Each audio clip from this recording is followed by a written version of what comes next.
Boa noite, irmãos, graça e paz. Vamos dar início ao nosso culto dessa noite, que juntos possamos adorar o nosso Deus, ao único que é digno de todo louvor e de toda adoração, amém? Pedir para os irmãos se colocarem em pé e vamos estar cantando o hino Vinde Fiéis.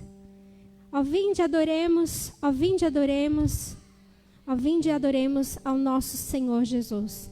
Que realmente possamos juntos adorar ao nosso Deus, amém, esta noite.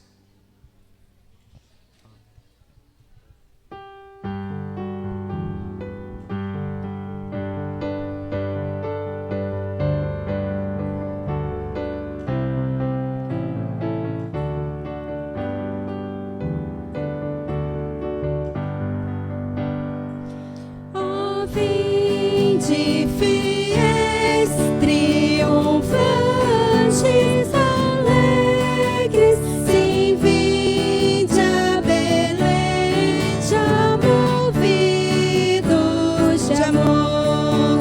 Nasceu vosso Rei, lá do céu prometido.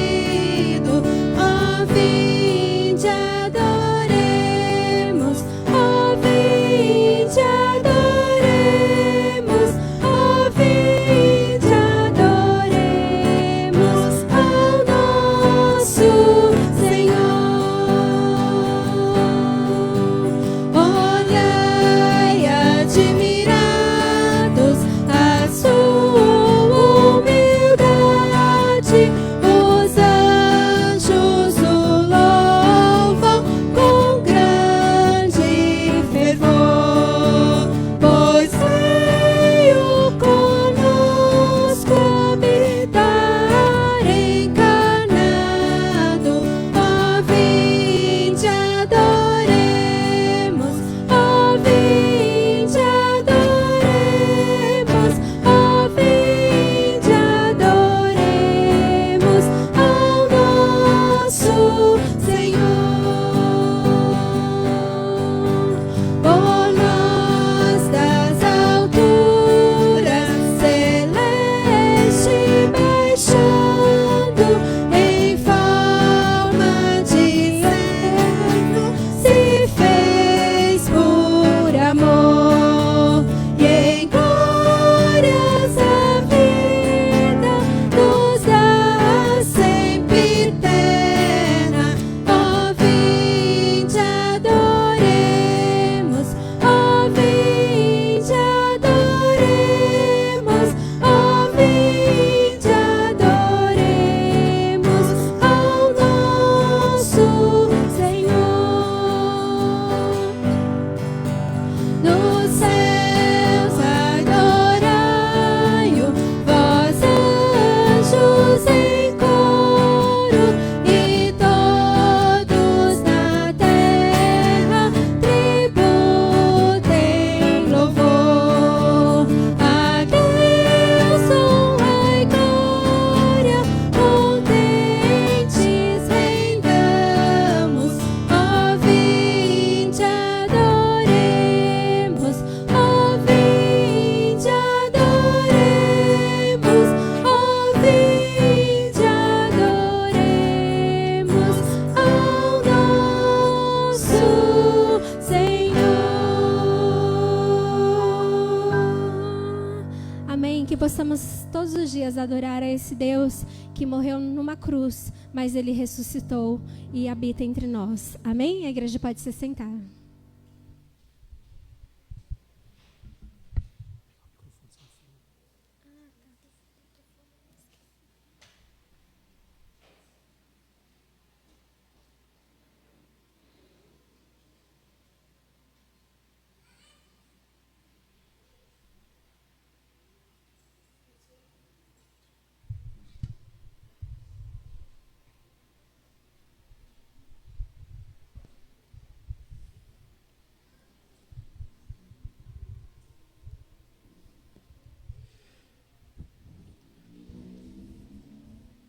Boa noite, irmãos. A graça e a paz do nosso Senhor Jesus. Amém? Graças a Deus.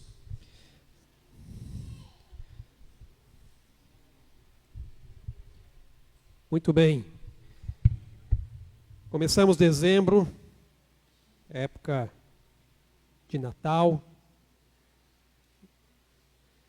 época em que nós celebramos o nascimento do nosso Senhor e do nosso Salvador. Inclusive, durante esse mês, as nossas mensagens serão todas voltadas para esse tema. Nós vamos dar uma pausa no livro de Atos e durante o mês de dezembro nós vamos trabalhar então as mensagens referente ao tema de Natal. Hoje pela manhã nós já estivemos aqui tendo a nossa assembleia, onde tivemos prestações de contas e também a eleição de presbíteros, diáconos e também eleição de nova diretoria. Que o Senhor continue nos abençoando aqui como igreja na condução do trabalho. Quero convidá-los a abrirem suas Bíblias no Evangelho de João, capítulo 1.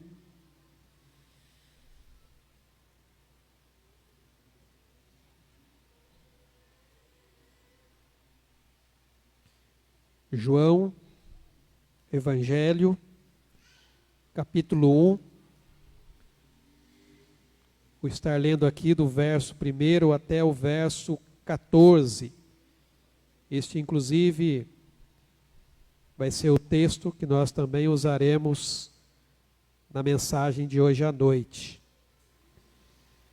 João, capítulo 1, a partir do verso 1, diz a palavra: No princípio era o Verbo, e o Verbo estava com Deus, e o Verbo era Deus. Ele estava no princípio com Deus. Todas as coisas foram feitas por intermédio dele, e sem ele, nada do que foi feito se fez. A vida estava nele, e a vida era a luz dos homens. A luz resplandece nas trevas, e as trevas não prevaleceram contra ela. Houve um homem enviado por Deus, cujo nome era João. Este veio como testemunha, para que testificasse a respeito da luz, a fim de todos virem a crer por intermédio dele. Ele não era a luz, mas veio para que testificasse da luz, a saber, a verdadeira luz que, vinda ao mundo, ilumina todo homem. O Verbo estava no mundo. O mundo foi feito por intermédio dele, mas o mundo não o conheceu. Veio para o que era seu, e os seus não o receberam. Mas a todos quanto o receberam, deu-lhes o poder de serem feitos filhos de Deus, a saber, aos que creem no seu nome, os quais não nasceram do sangue, nem da vontade da carne, nem da vontade do homem, mas de Deus. E o Verbo se fez carne e habitou entre nós, cheio de graça e de verdade. E vimos a sua glória, glória como do unigênito do Pai. Deus abençoe a leitura da sua palavra. Na mensagem nós vamos trabalhar exatamente em cima deste texto. Vamos orar? Pai amado, nós te louvamos, Senhor, e te agradecemos pelo Verbo que se encarnou. Jesus Cristo, ó Deus, que veio e habitou entre nós. Nós te louvamos, ó Deus, pela vida dele. Nós te louvamos, ó Deus, porque através de Cristo, nós hoje temos acesso diante do Senhor. Te agradecemos, ó Pai, pela tua bondade, pela tua misericórdia, estendida, ó Pai, e renovada sobre as nossas vidas a cada manhã. Te louvamos, ó Deus, pelo privilégio e pela oportunidade que nós temos de estarmos aqui reunidos como igreja, como família, como povo do Senhor, para juntos, ó Deus, te exaltar e te adorar, declarar, ó Pai, toda a tua grandeza e majestade. O Senhor, ó Deus, que é digno de todo louvor e adoração. Que o teu Espírito Santo, ó Pai, tenha liberdade de agir, ó Pai, em nosso meio e em nossas vidas. E que o Senhor, ó Pai, use cada momento deste culto, desde o seu começo até o seu término, para falar, ó Deus, ao nosso coração. Que estejamos com os ouvidos atentos, corações abertos, aquilo, ó Pai, que o Senhor tem a tratar conosco, ó Pai, nesta noite. Nesta noite, ó Pai, onde nós também, ó Pai, celebramos e relembramos o sacrifício de Jesus, através, ó Pai, da ceia do Senhor. Nós trazemos à memória aquilo, ó Deus, que o Senhor fez por nós através de Cristo, onde Ele derramou o seu sangue e pagou o preço pelos nossos pecados. Que o Senhor, ó Deus, nos abençoe aqui nesta noite. Que o Senhor estenda, Pai, as tuas mãos. Que seja com cada um, ó Deus, aqui presente, aqueles que estão nos assistindo, aqueles que ainda estão por chegar. Que a bênção do Senhor seja sobre cada família, ó Pai, em nome de Jesus. É o que nós te pedimos e agradecemos. Amém, Senhor Deus. Amém, meus irmãos. Vamos continuar louvando e adorando o nome do nosso Deus.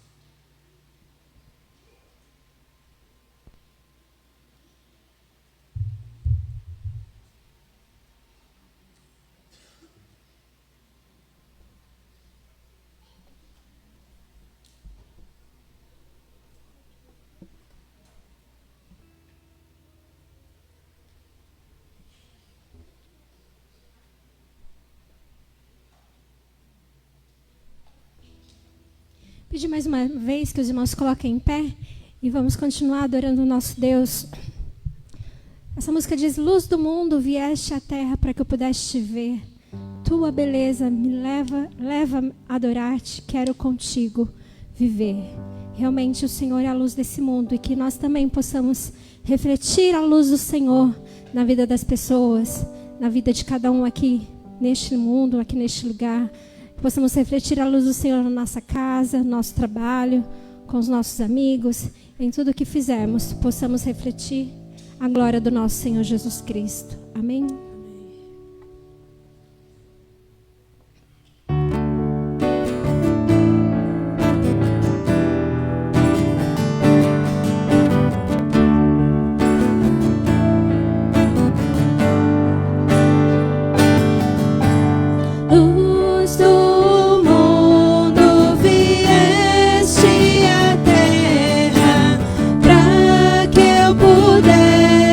Te ver.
tão maravilhoso nas nossas vidas, Senhor Jesus.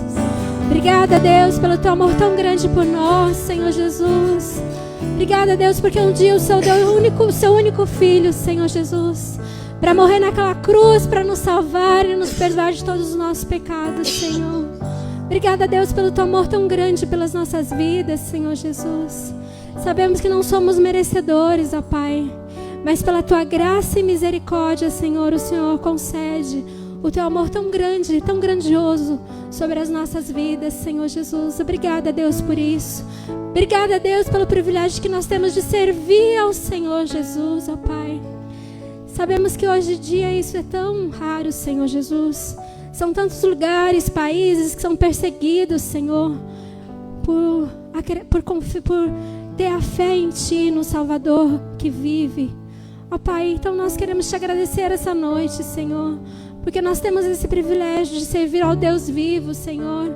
Porque nós temos a liberdade, Deus, de servir a esse Deus. Pai, a esse Deus que sara, a esse Deus que cura, Senhor, a esse Deus que liberta, Senhor. Pai, obrigada por tantos feitos, papai, nas nossas vidas, por tantas bênçãos derramadas por Ti sobre nós, Senhor. Obrigada, Pai, que todo dia, Pai, venhamos nos lembrar do Seu amor para conosco, Senhor. O quanto o Senhor é fiel, Senhor. Obrigada, Deus, por tudo que o Senhor tem feito por nós, nas nossas vidas a cada dia, Senhor Jesus. E Te peço, Deus, perdão também, Senhor, perdão, porque muitas vezes nós não confiamos totalmente em Ti, Senhor Jesus. Pai, que possamos realmente saber confiar e descansar em Ti, Senhor, nesse Deus que é todo-poderoso, nesse Deus que é grandioso, nesse Deus que é maravilhoso, Senhor Jesus. Ó Pai, que possamos adorá-lo de todo o nosso coração, todos os dias das nossas vidas, Senhor. Que possamos realmente nos prostrar aos pés do Senhor Jesus, ó Pai, todos os dias, ó Pai, e declarar o quão grande o Senhor é maravilhoso nas nossas vidas, Senhor Jesus. Obrigada, Deus, por tudo que o Senhor tem feito por nós, por bênçãos derramadas por Ti sobre as nossas vidas, Senhor. Te louvamos e Te agradecemos, Senhor, por tudo, Senhor Jesus. Vim para adorar-Te, vim para prostrar-me, vim para dizer que és meu Deus, és totalmente amável, totalmente digno, tão maravilhoso para mim. A igreja pode declarar: vim para adorar-Te, vim para prostrar-me, vim para dizer que és meu Deus, és totalmente amável, totalmente digno, tão maravilhoso para mim.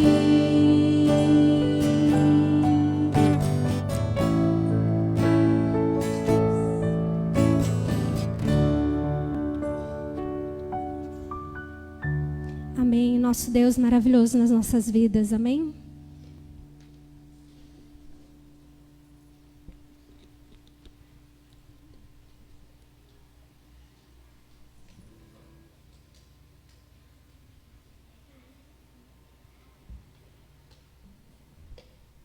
E nesse momento também os irmãos têm a oportunidade de estar trazendo aqui na frente os seus dízimos e as suas ofertas. Amém?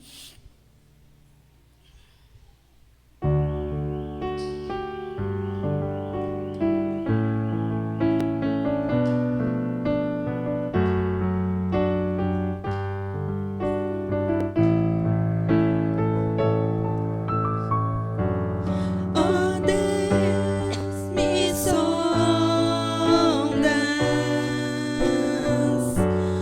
conheces-me.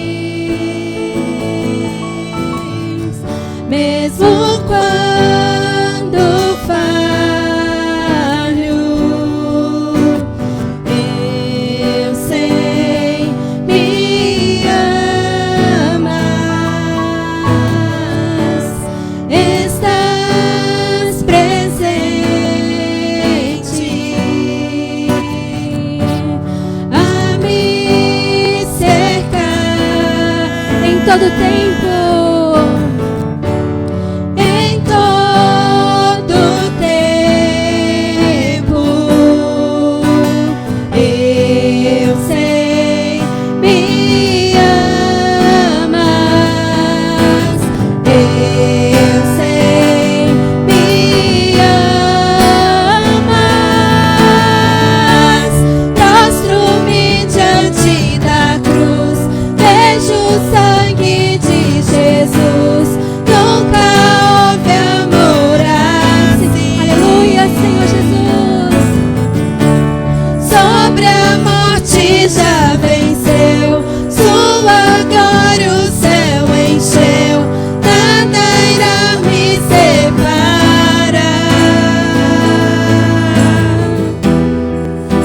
Nada irá nos separar do amor do Senhor Jesus, que é tão grandioso nas nossas vidas.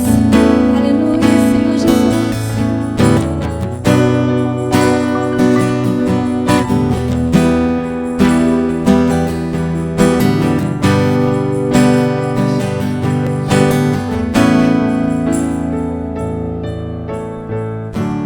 Tu és meu guia, meu protetor. Tua mão me guia, Senhor Jesus. Tua mão me firma. Eu sei, me amas. Eu sei, me amas. Prostro-me diante da cruz, vejo o sangue de Jesus. Nunca houve amor assim. Sobre a morte já venceu. Sobre a morte já venceu, sua glória o céu encheu. Nada irá me separar. O véu rasgou, o caminho abriu, tudo consumado está. O véu rasgou, o caminho abriu. Aleluia, Senhor Jesus. Tudo consumado está. E quando tudo se acabar,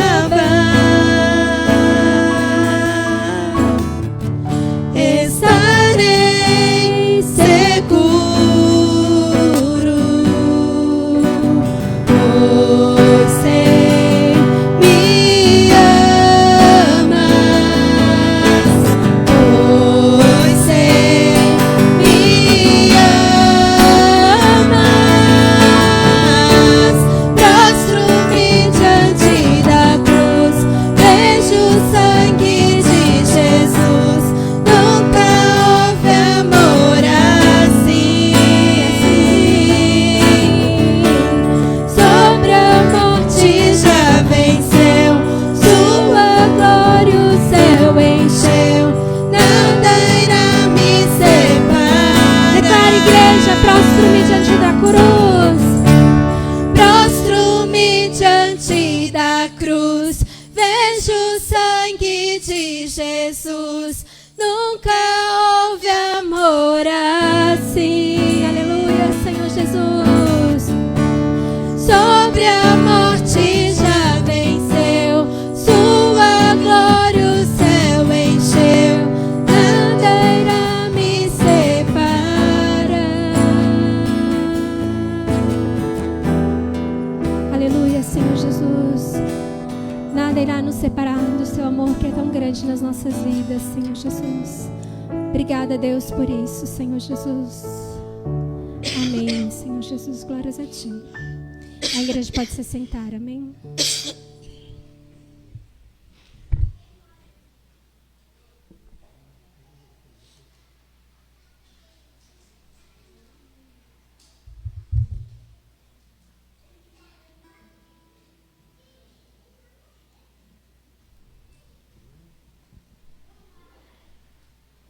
Amém, meus irmãos?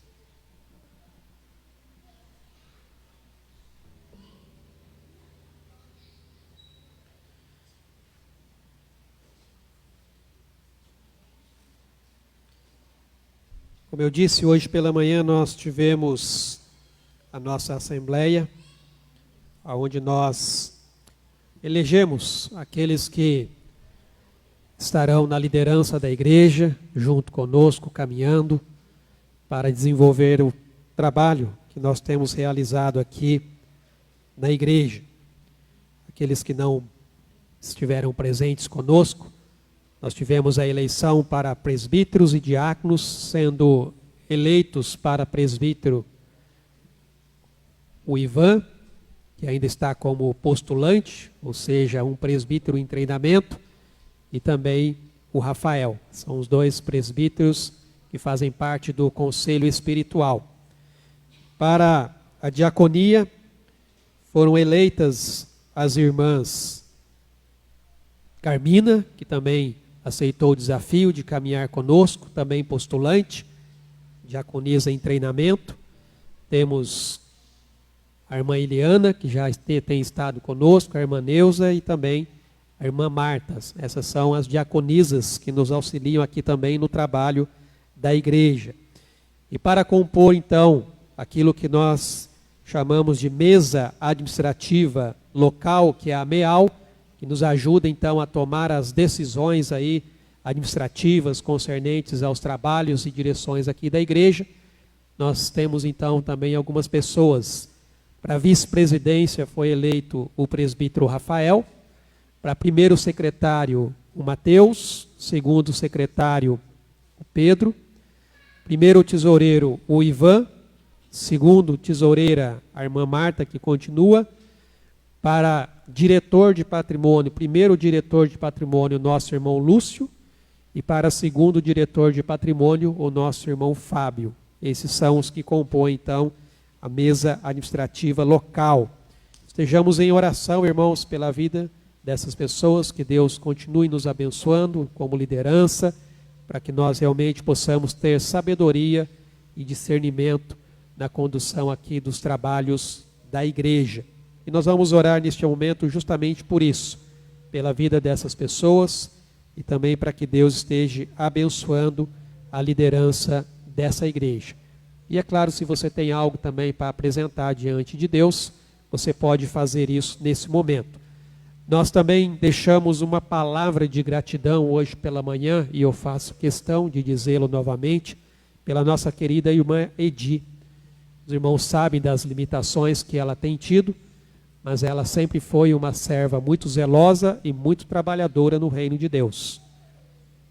Então ela também trabalhou na tesouraria da igreja, já 2 anos que ela não tem atuado, o Marcelo que havia assumido, e também na diaconia da igreja. Mas devido às limitações que ela tem hoje, ela não pode estar ativamente exercendo o ministério, mas ela não deixa de ser diaconisa, né? Ela não deixa de ser ali uma serva do Senhor. Eu sempre costumo dizer que ela era a minha secretária, ela sempre está me lembrando de algumas coisas, né? Sempre que às vezes eu esqueço de postar lá, pastor, hoje é o aniversário do fulano de tal, o pastor esqueceu de colocar lá no grupo. Então ela sempre me mandava uma mensagem lá, me alertando com relação a isso. Então, que a gente também possa agradecer aí pela vida da nossa querida irmã Edi, e sempre continuar orando pela saúde dela também, que Deus continue fortalecendo ali a vida dela. Então vamos orar neste momento, coloque o seu pedido ou agradecimento diante do Senhor. Pai amado, nós te louvamos e agradecemos ao Senhor, pela tua boa mão, ó Pai, estendida sobre a vida da tua igreja, sobre a vida do teu povo. E eu quero, ó Deus, orar pela decisão, ó Pai, que foi tomada aqui nesta manhã, para a eleição, ó Pai, daquelas pessoas que estarão, ó Deus, conduzindo os trabalhos, tanto nas questões espirituais, quanto administrativas da igreja. Que o Senhor abençoe a vida de cada um, ó Pai. Que o Senhor Deus continue conduzindo-nos, ó Pai, na direção e na unção, ó Pai, do Teu Espírito Santo, para que com sabedoria e discernimento nós possamos continuar, ó Deus, conduzindo as responsabilidades e o trabalho que o Senhor, ó Pai, tem colocado em nossas mãos. O privilégio, ó Deus, que nos é concedido para, Deus, estar abençoando, edificando a Tua igreja. Também, ó Deus, te agradecemos mais uma vez pela vida da nossa querida irmã Edi, pelos anos dedicados, ó Deus, à Tua obra e à Tua casa, uma serva zelosa do Senhor. E pedimos, ó Pai, que o Senhor continue abençoando ela, ó Pai, sustentando, ó Pai, nas suas condições físicas, abençoando a sua saúde, fortalecendo, ó Pai, o seu corpo, a sua mente e o seu coração. Obrigado, Deus, pela vida desta irmã. Eu te louvo pelo seu exemplo, pelo seu amor, pela dedicação, ó Pai. Que o Senhor, ó Deus, estenda as mãos e abençoe. Abençoe a tua igreja, abençoe o teu povo. Cada pedido que está sendo, ó Pai, colocado diante da tua presença, no teu trono de graça, para que, como diz a tua palavra, em momento oportuno, nós sejamos socorridos pelo Senhor. O Senhor, ó Deus, que tem estabelecido os teus propósitos, o Senhor que tem estabelecido a tua vontade.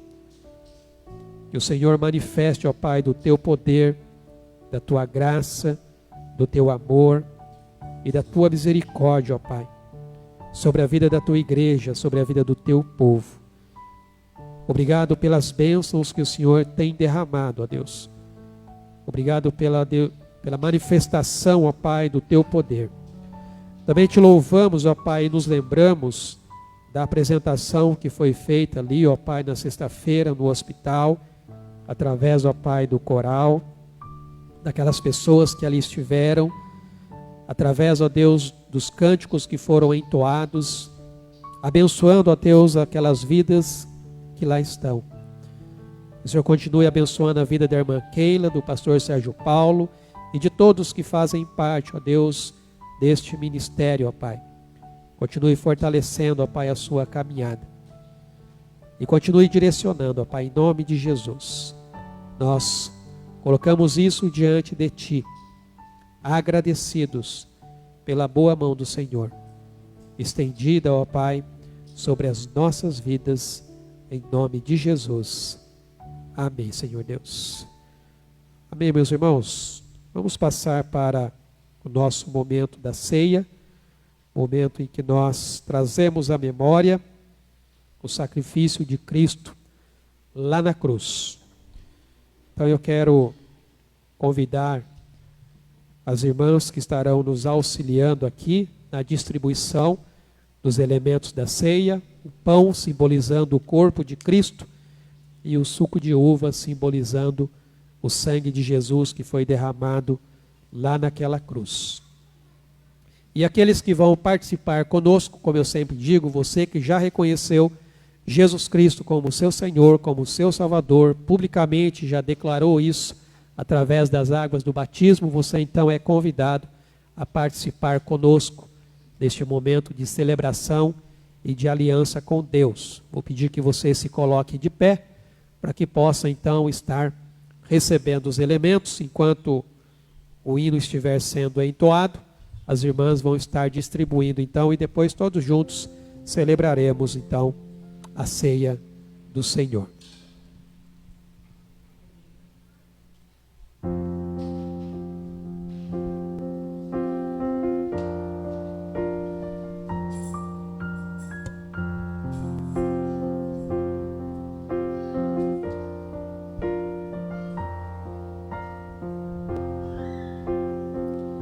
Este é o meu respirar,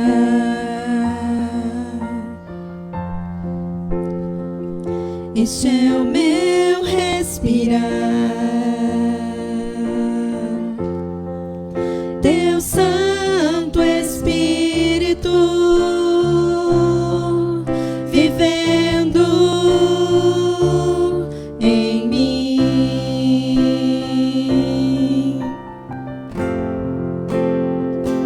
E este é o meu pão,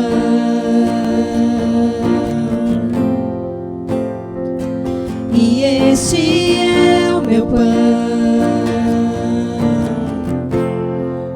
Tua vontade feita em mim, e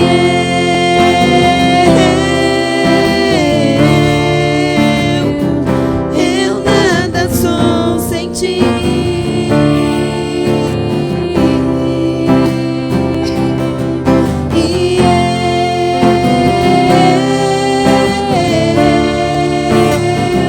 Perdido estou sem ti.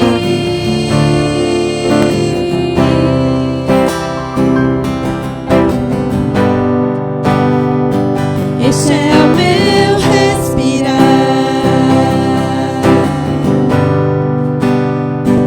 este é o meu respirar.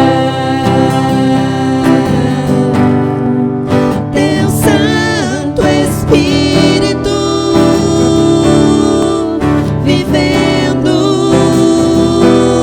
em mim.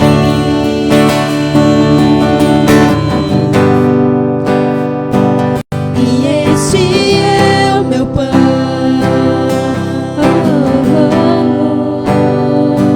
E este é o meu pão. Tua vontade feita em mim, e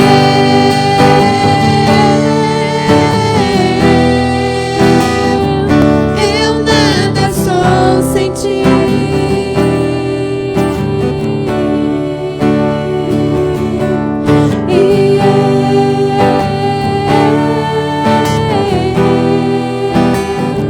Perdido estou sem ti.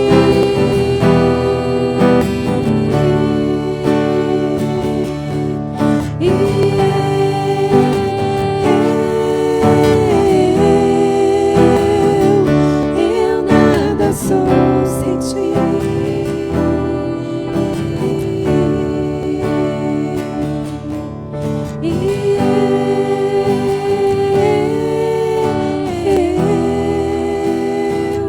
Perdido estou sem ti.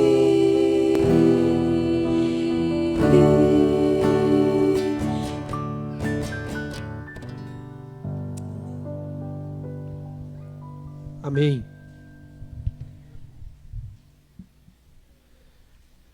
Todos receberam os elementos? Muito bem. A palavra de Deus nos diz: porque eu recebi do Senhor o que também vos entreguei. E o Senhor Jesus, na noite em que foi traído, tomou o pão e, tendo dado graças, o partiu e disse: isto é o meu corpo, que é dado por vós. Fazei isto em memória de mim. Comamos, pois, o pão em memória da morte de Cristo.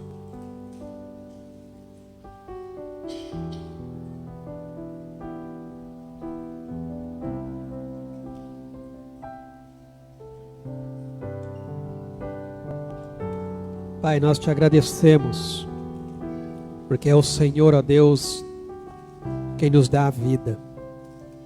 O Senhor é o nosso respirar. E te agradecemos, ó Deus, porque através do sacrifício de Cristo, nós recebemos o perdão, nós recebemos a salvação. Pela fé, nós somos justificados e temos paz com o Senhor. Por isso nós te louvamos e bendizemos e somos gratos a ti, em nome de Jesus. Por semelhante modo, depois de haver ceado, tomou também o cálice, dizendo: este cálice é a nova aliança no meu sangue. Fazei isto todas as vezes que o beberdes, em memória de mim, porque todas as vezes que comerdes este pão e beberdes o cálice, anunciais a morte do Senhor até que ele venha. Bebamos, pois, o cálice.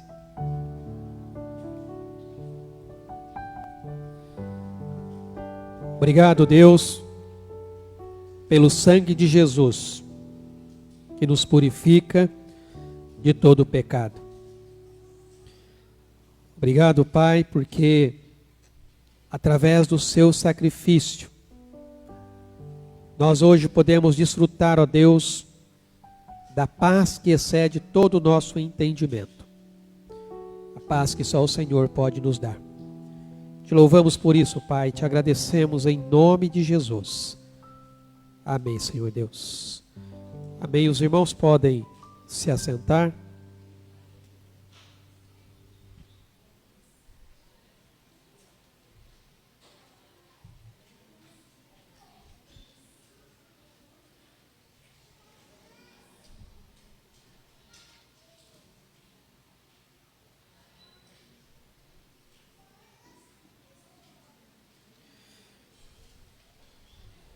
Muito bem, irmãos, como eu disse no começo do culto, esse é o mês de dezembro, mês de celebração do Natal. E nós vamos então trabalhar mensagens relacionadas a esse período, a essa época, a esse tema. Vamos dar uma pausa no livro de Atos e depois, em janeiro, nós retornamos. O texto nós já lemos. João, Evangelho de João, capítulo 1, do verso 1 até o verso 14. Mas, irmãos, quando você pensa geralmente no Natal, o que lhe vem à mente? Quais são as imagens que geralmente estão na sua memória? Será que são presentes? Árvore de Natal, festa, talvez a família reunida, almoço, churrasco, luzes. O que você mais vê agora são luzes. Nessa época do ano, irmãos, tudo é voltado, de certa forma, comercialmente para as coisas do Natal. Se você passa pelas lojas, você vê ali enfeites, você vê luzes, você vê arranjos, roupas, fantasias. Se você vai nos mercados, você tem ali perus, tenders, peixes, frutas, panetones.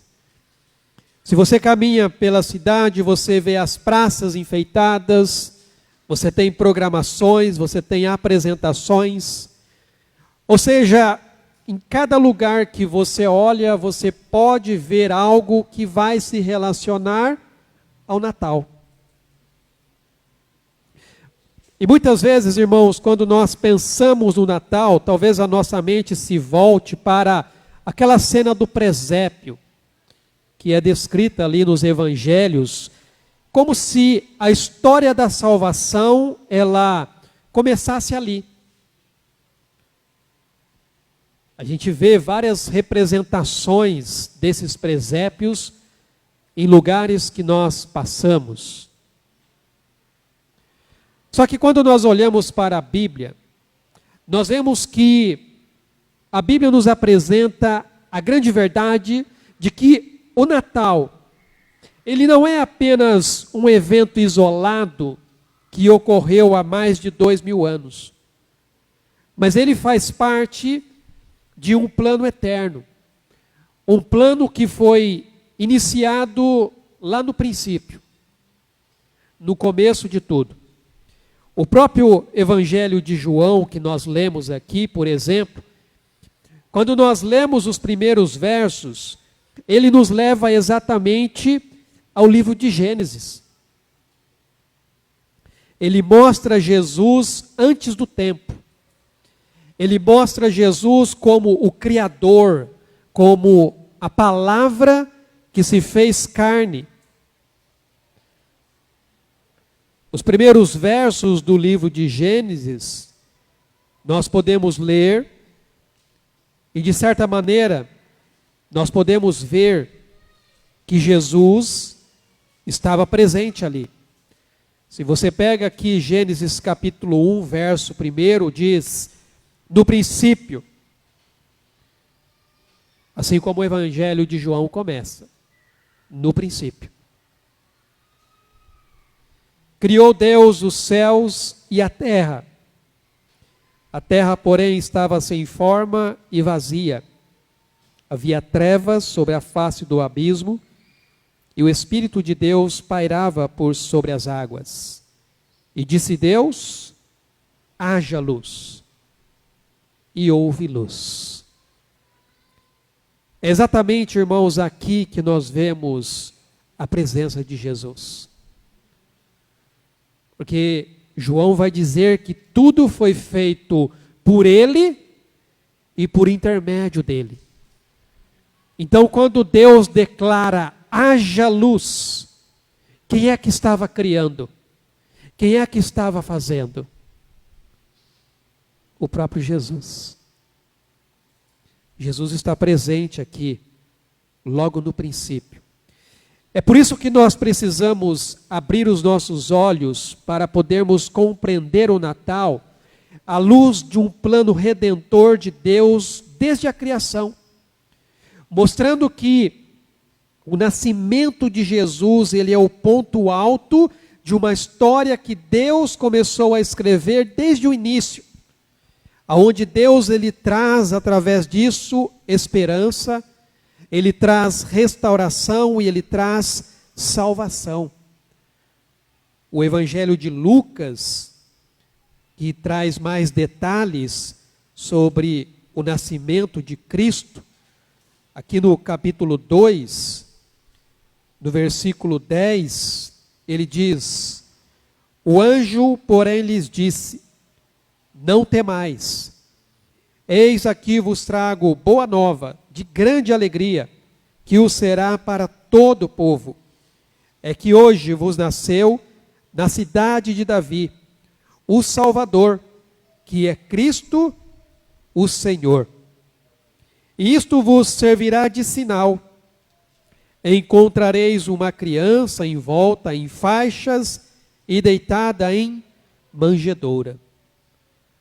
Geralmente, quando nós nos lembramos do Natal, a figura que nós temos de Jesus é aquela figura de um bebezinho frágil, deitado numa manjedoura, que era o local ali onde os animais eles se alimentavam.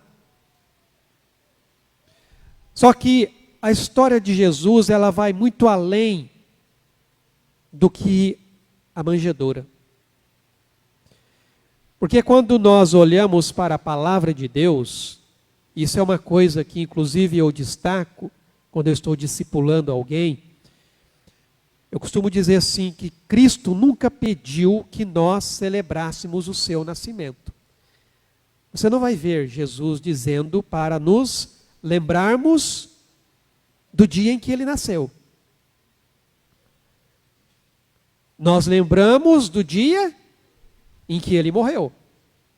Nós acabamos aqui de celebrar a ceia do Senhor, onde o próprio Jesus diz, fazei isto em memória de mim.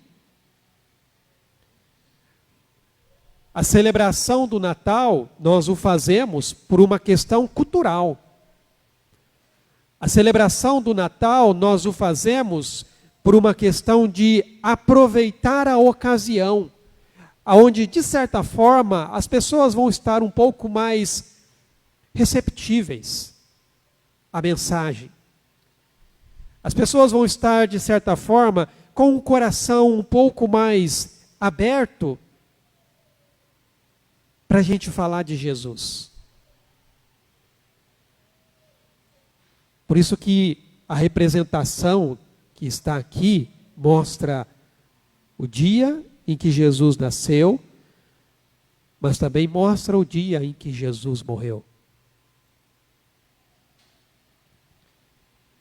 O que nós vamos aprender aqui nesta noite, irmãos, é justamente isso, no princípio, a revelação do Verbo encarnado e o nascimento do Salvador. conforme João começa o seu evangelho. No princípio era o Verbo, e o Verbo estava com Deus, e o Verbo era Deus. Ele estava no princípio com Deus. Todas as coisas foram feitas por intermédio dele, e sem ele nada do que foi feito se fez. Então veja que Jesus, cujo nascimento ele é descrito nos evangelhos, ele não é simplesmente mais um personagem na história humana que apareceu há mais de 2000 anos atrás. Jesus ele é mais do que um personagem histórico. Ele é, na verdade, a fonte. Ele é o sustentador de toda a existência. Se você vai para a carta de Colossenses, Paulo fala disso. Colossenses capítulo 1, versículo 16 e 17, diz: pois nele foram criadas todas as coisas, nos céus e sobre a terra, as visíveis e as invisíveis, sejam tronos, sejam soberanias, quer principados, quer potestades, tudo foi criado por meio dele e para ele. Ele é antes de todas as coisas, nele tudo subsiste. Jesus ele é o princípio de tudo, ele é a fonte de tudo, ele é o sustentador de tudo. Por isso que João inicia o seu evangelho com essa declaração que desafia qualquer visão limitada que alguém possa ter sobre Jesus. Ele diz: no princípio era o Verbo. Algumas versões vão dizer era a palavra. A palavra estava com Deus. A palavra era Deus. Irmãos, isso nos transporta para além de um tempo histórico. Nós somos levados para a eternidade. Porque João mostra que Jesus existia antes mesmo da criação do mundo. E quando João fala do verbo, a palavra no grego aqui é logos, ele não está se referindo a um simples conceito, ele não está se referindo a uma simples palavra ou ideia humana, ele se refere aqui à pessoa divina, a segunda pessoa da Trindade, que é plenamente Deus e coexistente com o Pai desde a eternidade. O próprio Jesus, na sua oração sacerdotal em João, capítulo 17, versículo 3, ele diz,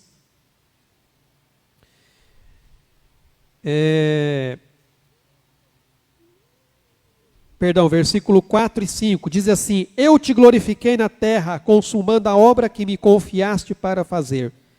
E agora glorifica-me, ó Pai, contigo mesmo, com a glória que eu tive junto de ti, antes que houvesse mundo.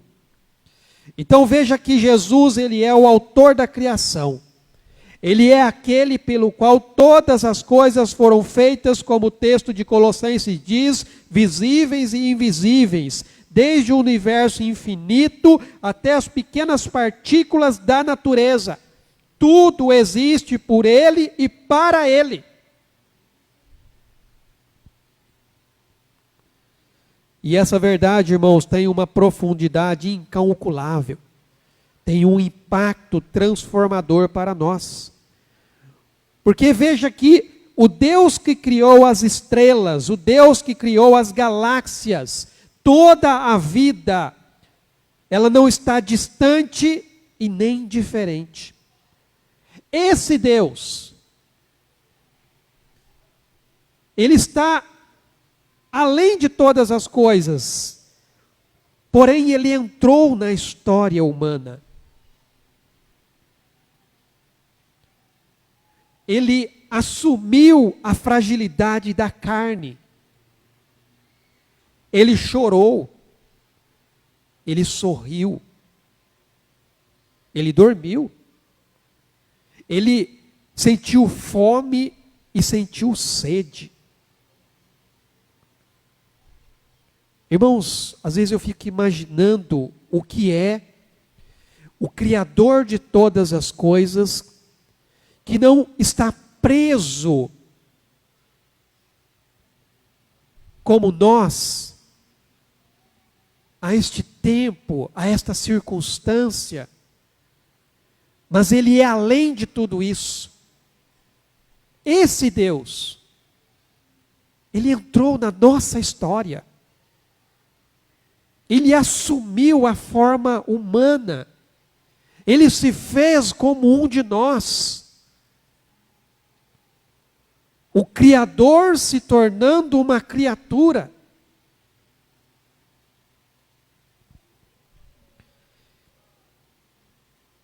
Em Jesus, Deus fez morada no meio dos homens. Não como um ser impessoal, mas uma pessoa real. Alguém que se tornou acessível. Alguém com quem nós podemos nos relacionar. O próprio profeta Isaías, quando anuncia, dizendo que a virgem, ela conceberia, e ela daria à luz a um filho, e o seu nome seria Emanuel, que significa Deus conosco. O Deus que é pessoal. E além de tudo isso, o fato de Jesus ser o Criador, isso implica, irmãos, autoridade absoluta e poder supremo sobre toda a criação. Isso traz confiança, irmãos, para a nossa fé. Porque aquele que nos criou, Ele também deseja nos salvar. Ele deseja transformar as nossas vidas. Quando nós entendemos que o Verbo era Deus, e que Ele se fez carne e habitou entre nós, nós então reconhecemos que o Natal, ele não é só uma história bonita. O Natal é a encarnação do Deus Todo-Poderoso que veio buscar e salvar o perdido. Essa, irmãos, é a verdadeira razão pela qual nós celebramos o Natal.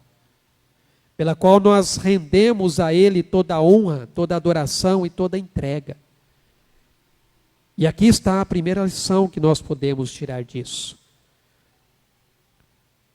Isso significa que o Natal nos convida a reconhecer a soberania absoluta de Jesus. Mas não apenas como aquele bebezinho vulnerável, mas sim como aquele que sustenta toda a criação. Por isso o nosso louvor e a nossa adoração no Natal deve contemplar o Deus eterno que se fez carne e habitou entre nós. Porém, irmãos, nós temos aqui o fato de que Deus cria um mundo perfeito, porém houve uma ruptura, houve uma queda. O texto diz que a luz resplandece nas trevas e as trevas não prevaleceram contra ela. O Verbo estava no mundo, o mundo foi feito por intermédio dele, mas o mundo não o conheceu. Veio para o que era seu e os seus não o receberam. Deus cria um mundo perfeito, feito para revelar toda a sua glória e toda a sua perfeição. Só que o pecado entrou no mundo, através da desobediência de Adão e Eva. E isso, irmãos, não foi apenas um erro humano, não foi apenas uma falha. O que houve aqui foi uma ruptura profunda na relação original que Deus havia estabelecido com a humanidade. Deus criou o homem, o ser humano, para ter intimidade com Ele, para ter relacionamento com Ele. Porém, por causa do pecado, esse relacionamento ele foi quebrado. Ele foi rompido. No jardim do Éden, Adão e Eva, eles são expulsos do paraíso. O local aonde, na virada do dia, o texto vai dizer que Deus ele passeava pelo jardim. Isso mostra a intimidade que Adão e Eva tinham com Deus. Mas depois da queda, isso foi perdido. Eles foram expulsos do paraíso. Isaías vai dizer que os nossos pecados é que nos separam de Deus.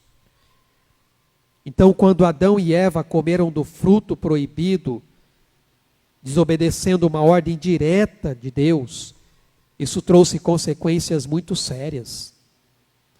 Porque o pecado contaminou não só a natureza humana, o pecado ele entrou no mundo e ele causou uma separação que passou a afetar não somente Adão e Eva, mas todos os seus descendentes. Todos aqueles que nasceram depois da queda, nasceram separados de Deus. Paulo fala sobre isso na carta aos Romanos. Portanto, assim como por um só homem entrou o pecado e pelo pecado a morte, assim também a morte passou a todos os homens, porque todos pecaram. E essa separação, ela não é apenas social, ela não é moral, mas ela é espiritual. É a alienação do homem em relação ao seu Criador. É uma perda de uma comunhão perfeita que existia no princípio. Porém, irmãos, mesmo diante dessa realidade trágica, Deus, na sua infinita misericórdia, Ele não abandonou a humanidade ao seu destino. Porque logo após a queda, Ele pronunciou uma promessa, que seria a semente da esperança para o mundo. Aquilo que é chamado de o proto-evangelho ou o primeiro evangelho. Lá em Gênesis capítulo 3, versículo 15, Deus declara: porém inimizade entre ti e a mulher, entre a tua descendência e o seu descendente. Este ferirá a tua cabeça e tu lhe ferirás o calcanhar.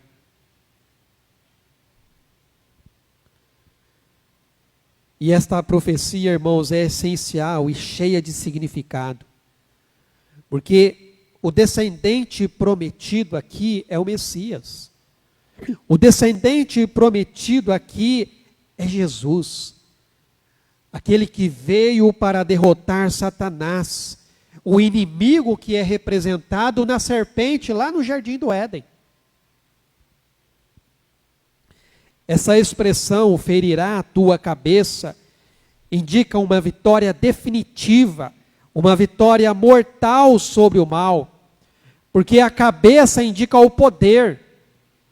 E o texto diz que Jesus vai esmagar a cabeça da serpente, ou seja, Ele vai tirar o poder da serpente. E sabemos que é o próprio diabo.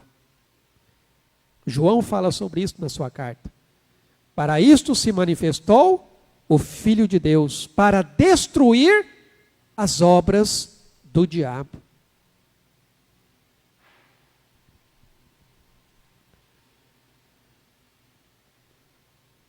Só que o texto também diz que tu lhe ferirás o calcanhar. Ou seja, essa vitória, ela não viria sem sofrimento.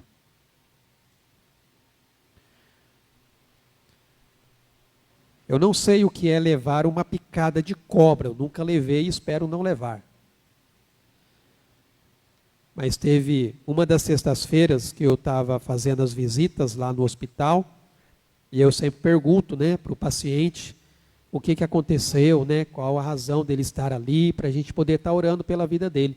Aí teve um rapaz que eu abordei lá, perguntei, e aí rapaz, o que aconteceu? Aí ele mostrou o joelho assim, picada de cobra. Tinha 2 furinhos assim, ó, no joelho dele. Foi pescar, não viu a cobra, levou um bote.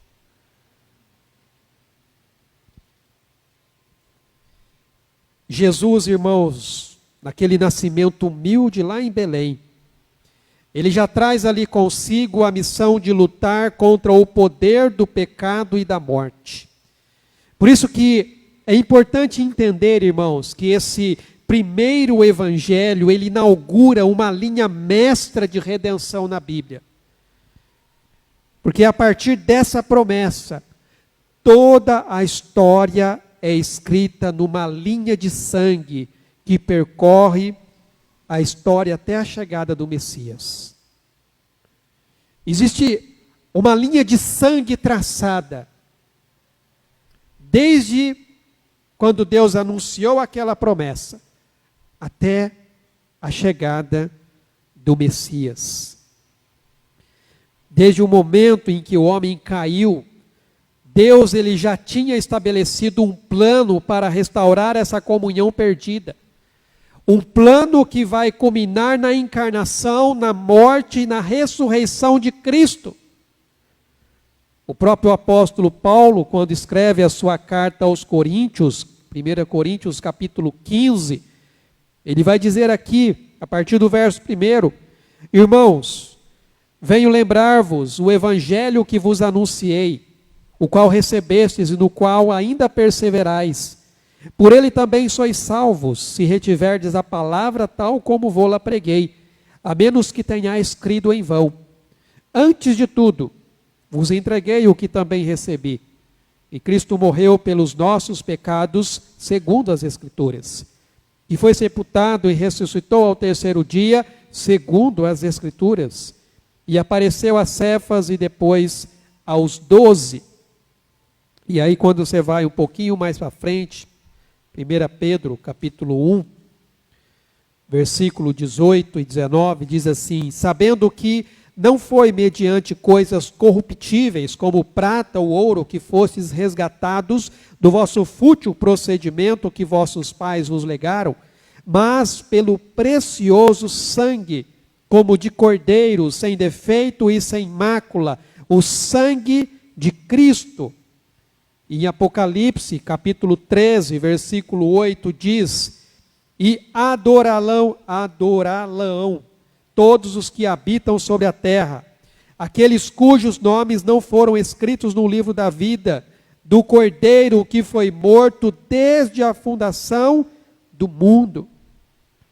Veja que essa promessa mostra que o Natal não é apenas uma celebração histórica ou cultural, mas ela é o cumprimento de um propósito eterno. Deus veio ao mundo para ser o Redentor, para resgatar e reconciliar o homem com Ele mesmo. O próprio Deus é quem tomou a iniciativa de nos trazer de volta para Ele. Isso já começou lá no Jardim do Éden. Paulo, novamente, escreve na sua carta, ele diz, ora, tudo provém de Deus, que nos reconciliou consigo mesmo por meio de Jesus Cristo, e nos deu o ministério da reconciliação, a saber que Deus estava em Cristo, reconciliando consigo o mundo, não imputando aos homens as suas transgressões, e nos confiou a palavra da reconciliação. Irmãos, para nós, essa verdade desafia uma compreensão superficial que temos tanto do pecado quanto do Natal. O pecado, ele é uma realidade séria que separa, irmãos, que nos separa de Deus. Mas o Natal é a resposta de Deus para essa separação. Jesus, ele nasceu para quebrar as cadeias do pecado, para levar sobre si as nossas dores, as nossas culpas, as nossas enfermidades, e para abrir novamente, então, o caminho de volta para a vida eterna. Por isso que o próprio Jesus, ele vai declarar: eu sou o caminho. Como é que eu faço para chegar a Deus? Ele é o caminho. Ninguém vai ao Pai se não for através de Jesus. E aqui nós aprendemos que aquele bebezinho que nasceu na manjedoura, ele é o descendente prometido. Ele veio para vencer o pecado, para derrotar o maligno.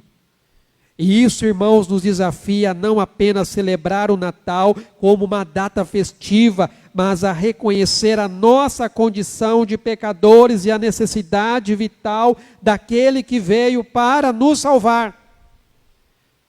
Quando nós olharmos para uma manjedoura, quando nós lembrarmos dessa época em que nós celebramos o nascimento de Jesus, mas muito mais do que o nascimento, nós devemos nos lembrar da fidelidade de Deus em cumprir com a sua palavra.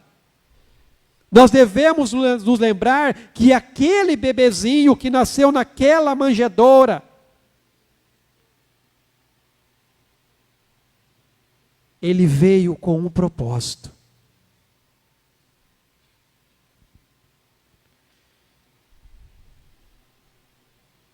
E o texto nos mostra, irmãos, o Natal e o julgamento de Deus. O Evangelho de João diz: houve um homem enviado por Deus, cujo nome era João. Este veio como testemunha para que testificasse a respeito da luz, a fim de todos virem a crer por intermédio dele. Ele não era a luz, mas veio para que testificasse da luz, a saber, a verdadeira luz que vinda ao mundo ilumina a todo homem. Veja que, logo depois da queda, lá em Gênesis, a resposta de Deus não foi só de tristeza, porque o homem pecou. A resposta de Deus foi de juízo. A expulsão de Adão e Eva do paraíso, como eu disse, simboliza essa ruptura de uma comunhão perfeita que existia entre o homem e Deus no Éden. Eles foram afastados da presença direta dessa vida abundante que só o convívio íntimo com Deus pode proporcionar. E essa separação, ela é uma consequência inevitável do pecado. Porque a santidade de Deus, irmãos, não pode conviver com o pecado sem que haja uma justiça que seja satisfeita. A palavra de Deus diz que o salário do pecado é a morte. O pagamento pelo pecado é a morte. Alguém tem que morrer para pagar o preço. Isso já foi prefigurado, inclusive, no próprio jardim do Éden. Quando Deus veste Adão e Eva, Ele veste Adão e Eva com o quê? Lembre-se que logo depois que eles pecaram, percebendo que estavam nus, pegaram folhas de figueira para se cobrir. Porém, Deus lhes deu vestimentas de pele. De onde saiu essa pele? Um animal teve que morrer. Alguém inocente teve que pagar o preço.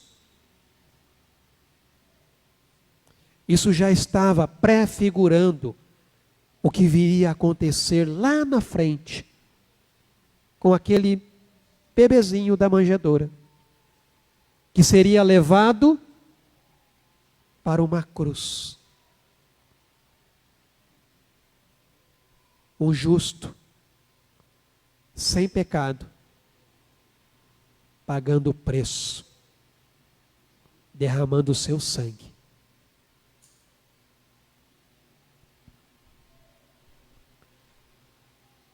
Dez gerações, irmãos, depois da queda, quando a humanidade havia se multiplicado, a condição pecaminosa acarretou uma corrupção generalizada e profunda, ao ponto de Deus dizer que a terra estava corrompida e cheia de violência, porque a maldade dominava o coração humano. A criação inteira ela sofria por causa dessa degeneração. E diante disso, Deus anuncia um julgamento severo. Quando nós vamos lá para Gênesis capítulo 6,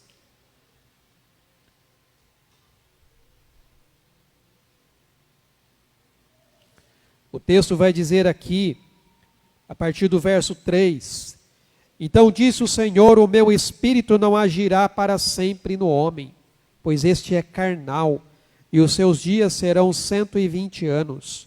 Ora, naquele tempo havia gigantes na terra, e também depois, quando os filhos de Deus possuíram as filhas dos homens, as quais lhe deram filhos, estes foram valentes, varões de renome na antiguidade.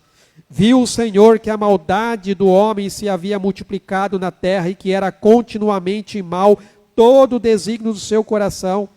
Então se arrependeu o Senhor de ter feito o homem na terra, e isso lhe pesou no coração.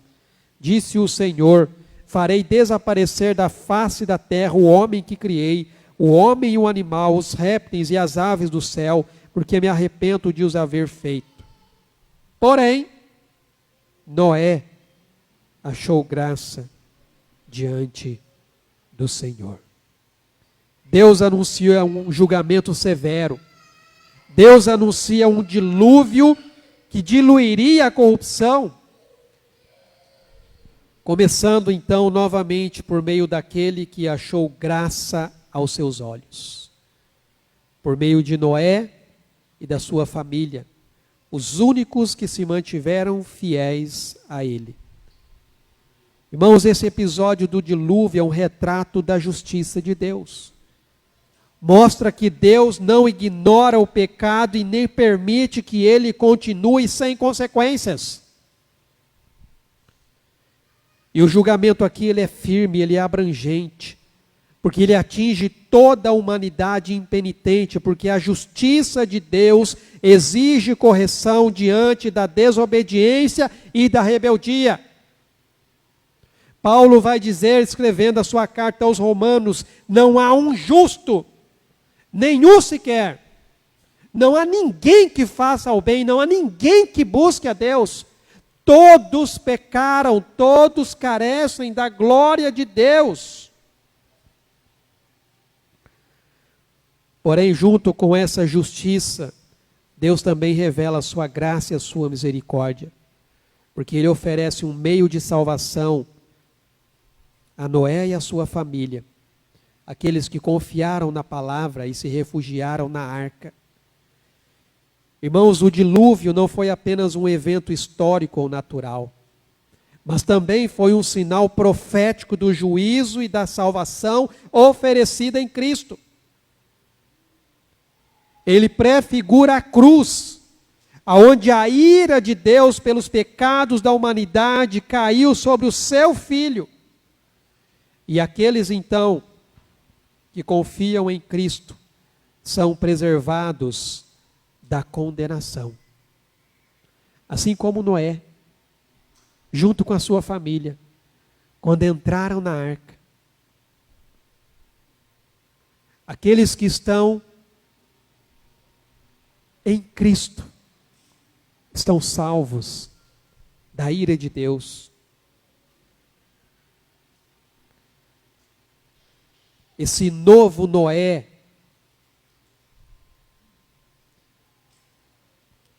representado em Jesus. Ele não veio para julgar, mas ele veio para salvar, oferecendo abrigo e segurança para todos os que nele creem. Irmãos, na prática isso afeta diretamente a nossa vida. Quando nós lembramos que o pecado tem consequências sérias, mas nós podemos encontrar segurança, refúgio na graça de Deus através da fé em Jesus. Quando Paulo escreve aos Romanos, ele diz: se você confessar com a sua boca que Jesus é Senhor e crer em seu coração que Deus o ressuscitou dentre os mortos, será salvo. Porque com o coração se crê para a justiça e com a boca se confessa para a salvação. Então o Natal não é apenas a celebração de um nascimento, mas ele é também a celebração do começo do fim, da nossa separação de Deus, inaugurado pelo Salvador que veio habitar entre nós. Nós aprendemos que o Natal nos lembra que o amor de Deus e a sua justiça caminham juntos. Jesus, esse novo Noé, ele não veio apenas para demonstrar amor, mas para levar sobre si o juízo que nós merecíamos na cruz. E hoje ele nos oferece refúgio para aqueles que nele creem.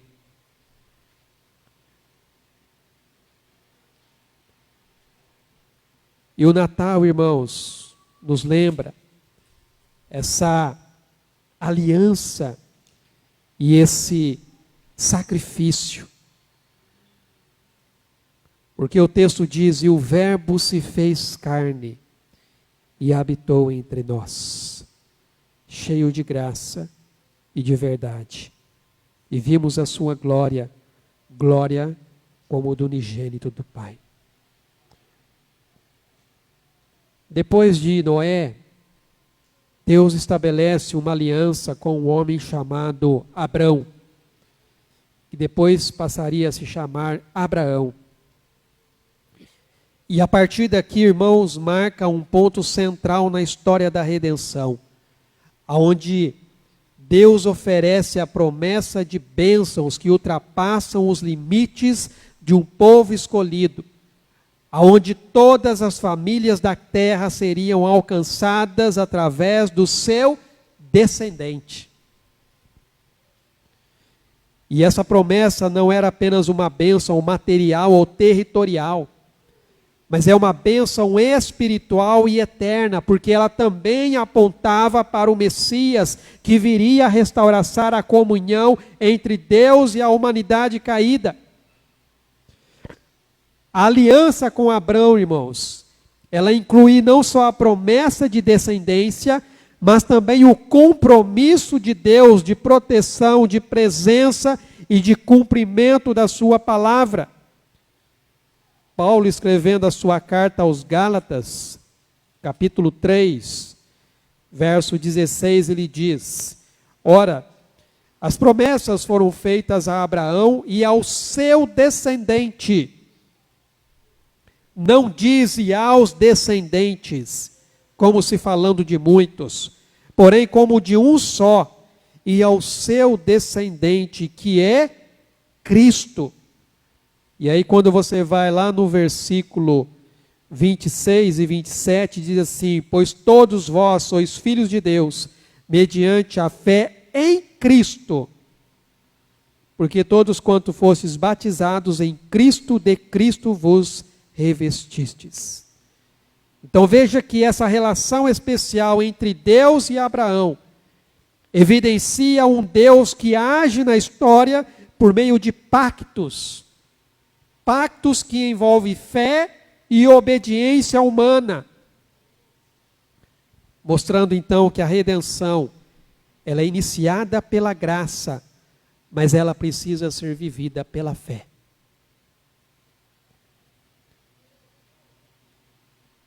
Em Cristo nós recebemos a salvação, mas pela fé nós vivemos essa salvação que Ele nos deu. O momento, irmãos, culminante dessa aliança é também mostrada de forma dramática lá no teste da fé de Abraão, quando Deus pede que ele ofereça o seu filho Isaque como sacrifício. O prometido, o filho da promessa. Então veja que esse evento também, ele não é apenas uma prova extrema da fé de Abraão, mas é também uma figura profética. É um tipo do sacrifício maior que Deus faria ao enviar o seu próprio filho como substituto para a humanidade. Abraão não negou sacrificar o seu filho, porém ele foi impedido no momento exato em que ele iria sacrificá-lo.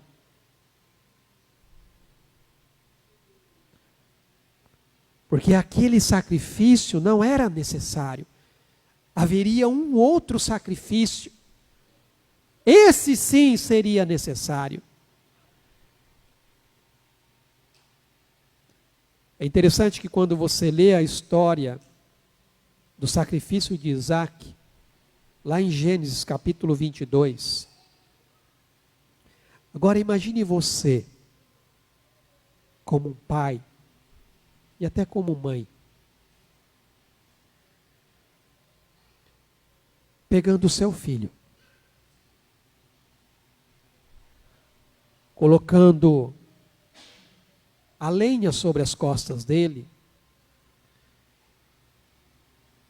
e você carregando o seu cutelo, a sua faca, e você então vai caminhando com o seu filho, e o seu filho vira para você e te pergunta assim: pai, nós temos a lenha, nós temos o fogo, e temos até a faca para fazer o sacrifício. Aonde é que está o cordeiro? Você já parou para imaginar? Como que Abraão deve ter se sentido nessa hora? O que você faria se Deus lhe pedisse: eu quero que você sacrifique o seu filho? Literalmente, eu quero que você mate o seu filho por mim.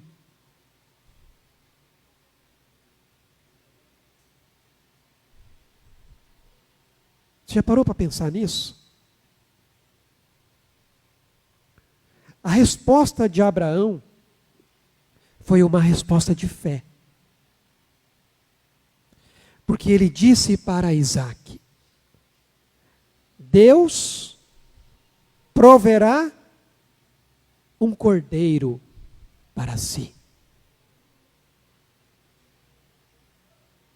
Irmãos, Abraão foi até o último instante, no momento em que ele levantou a faca para sacrificar Isaque, um anjo bradou: Abraão, não faça isso, porque agora eu sei que você confia em mim.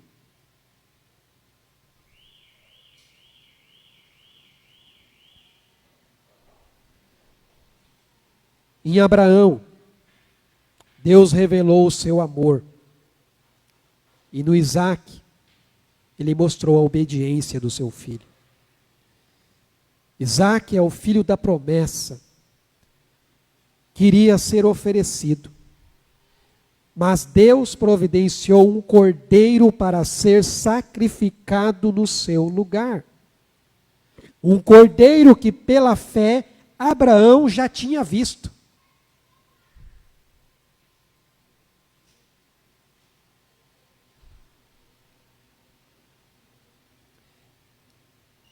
Essa provisão, irmão, simboliza a intervenção de Deus para salvar o homem da morte pelo pecado. E de forma ainda mais profunda, novamente, isso vai prefigurar Cristo, que no momento culminante da história da salvação, ele voluntariamente se tornou o Cordeiro de Deus que tira o pecado do mundo. Deus não permitiu que Abraão sacrificasse Isaque, porque ele próprio é que iria sacrificar o seu filho.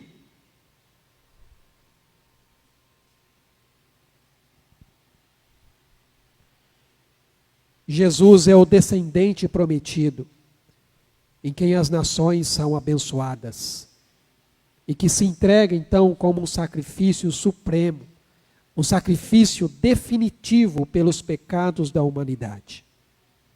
E por meio do seu sacrifício na cruz, ele então cumpre perfeitamente a aliança que Deus fez com Abraão. Ele abre a porta para que as pessoas de todas as raças e povos possam ser reconciliadas com Deus pela fé em Cristo Jesus. Irmãos, para nós essa aliança e esse sacrifício revelam o alto preço do amor de Deus e nos chamam então para uma fé que nós temos que nos render e confiar naquele que nos justifica. Por isso que o Natal, ele tem um duplo significado. Ele celebra tanto o nascimento daquele que viria a cumprir as promessas, quanto o sacrifício que traria a salvação completa. Que está representado aqui. Ele trouxe a promessa, mas ele também mostrou a redenção.